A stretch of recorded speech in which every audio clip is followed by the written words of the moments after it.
Yes, come on, guys,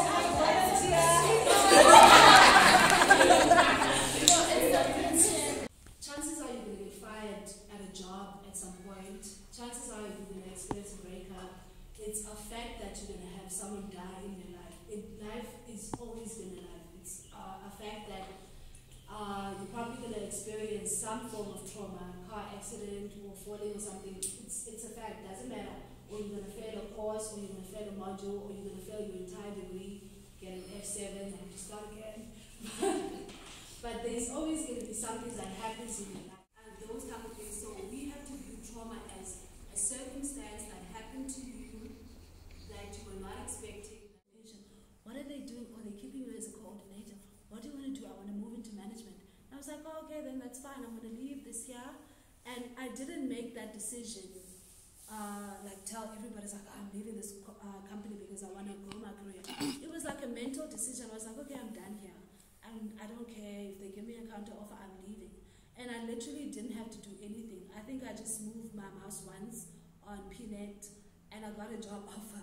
And then it was the same thing. I moved to a different corporation and then I had to evolve out of that role. And it was also just a mental decision about, okay, I have to leave Johnson & Johnson. It's not working in the office when I was doing numbers all day. I probably would have failed because that's not who I am in my essence and my core. So take a really go.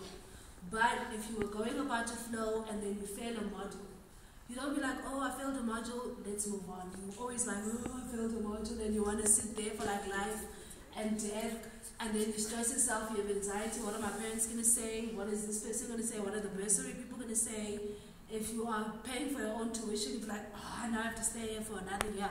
And you have to be stressed about it. And so what happens is, you're going about your flow, there's a circumstance, your body already gives you the adrenaline to move into the direction that you want to move in.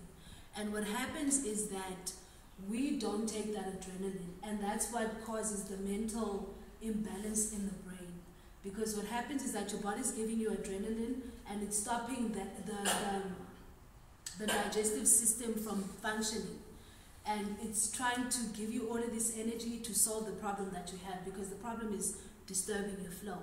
And because you're not doing that, your body stays with that adrenaline. Now you hear hyperventilating about this thing that happened to you that took you out of the flow, and you try to make a decision about it. And if you don't, then your body will chemically change itself because it's giving you adrenaline to change. And that's going to cause you a lot of stress. I didn't want to use the word stress, but it's going to cause you a lot of anxiety because you're not moving and your chemicals your body is asking you to move in any direction. Your body never gives you a direction in which you're supposed to move in. It just gives you enough energy to be able to move. And when you stay there, it physically makes you sick because your whole body is waiting for you to make a decision. And the minute you make a decision, it doesn't matter if it's just cognitive, where you're like, oh, I'm going to leave that toxic relationship. Your body literally becomes free if you are making it 100%.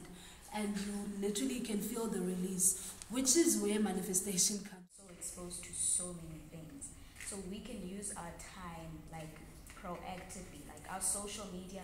Let's follow people who are in the industries that we want to get to.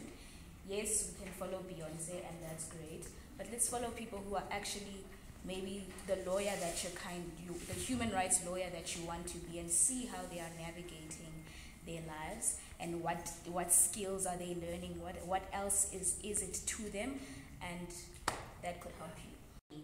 So leverage the connections of your seniors in res as well. I know it's difficult now that you guys are online and whatever, but if you can make those friends in your line of study as well. Your RAAs, they'll definitely help as well because they're going to be in the position that you're trying to be in the next year. And I always employ people to go through the changes that are occurring into their lives and not be afraid. Like, a lot of us have been heartbroken. We're like, we'll never love again. And then you love again. Like, you get over the thing and you're like, once you get over whatever you think was like the most pressing thing in your life, you go on to the next one knowing that, it doesn't matter, I'll overcome it anyway, it's going to be better. I remember when I first started driving, I had to like stop in the yellow line every time there was a truck behind me. Like, not gonna do it. But then now I'm literally the one who's like beeping, telling taxis to get off, and all of those things. Like, you get used to life. You get used to everything that's happening to you. actually everything that's happening for you. Crazy when you find it funny that it happened to you. Like when you like you can laugh about it. And when you're comfortable, when you speak about something and it doesn't conjure negative emotions, you can feel it in your body when you're over something. You can feel it in your body and you're like, I can't believe it happened. I'm glad it happened. When you're in that space where you're like, I'm glad it happened, now I'm over it. How do you move on from like a wasted opportunity, as in like in a form of a bursary? You received it now, Yeah. and then due to being not accepted on that certain course, maybe engineering course, you lost that bursary, and like now you have to pay for your fees. Like everything is in a mess. How do you move on from there? One of the easiest ways in which I deal with things that, I remember exactly this happened to me. I was in Cape Town. I was supposed to be working with another NGO organization to do talks like this throughout the school state. What have some of your experiences been? Because obviously your experience won't be the same as Mariki's experience. And how have you managed to navigate your way through corporate as a black woman? And what things have you had to conform to? Because obviously you can't necessarily like fight everything because you won't have the support. So what things have you found yourself conforming to and realizing now that you shouldn't have? First of all, I call myself Mariki as a university, and that should tell you everything that you need to know about corporate. You just need to stand in that power for yourself. For example, I used to be stressed out every time things didn't go well in my corporation. For those that are going to read the book, I do speak about when I was an intern, and then I asked to get more money because they were making me a permanent a member of the corporation, and they didn't want to. And I was like, what would Mariki do in this circumstance? Like, leave.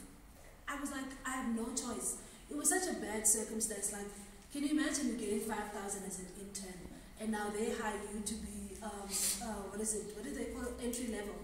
They hire you to be entry level, they give you like 8,000. But then in that 8,000, 3.5 is going to have to go to the company benefits. And you're going to end up with 4.5. Like, I was like, hey, you guys are not listening to what I'm saying. I am saying I'm not taking your job because I'm going to earn 4,500 rand. I was earning 5,000 as an intern. What is it about that is not clicking? And I was like, it's not working. I remember I was like made a villain in the whole corporate. I was like, it is what it is. It's either I'm going to take this 4.5 or I'm just going to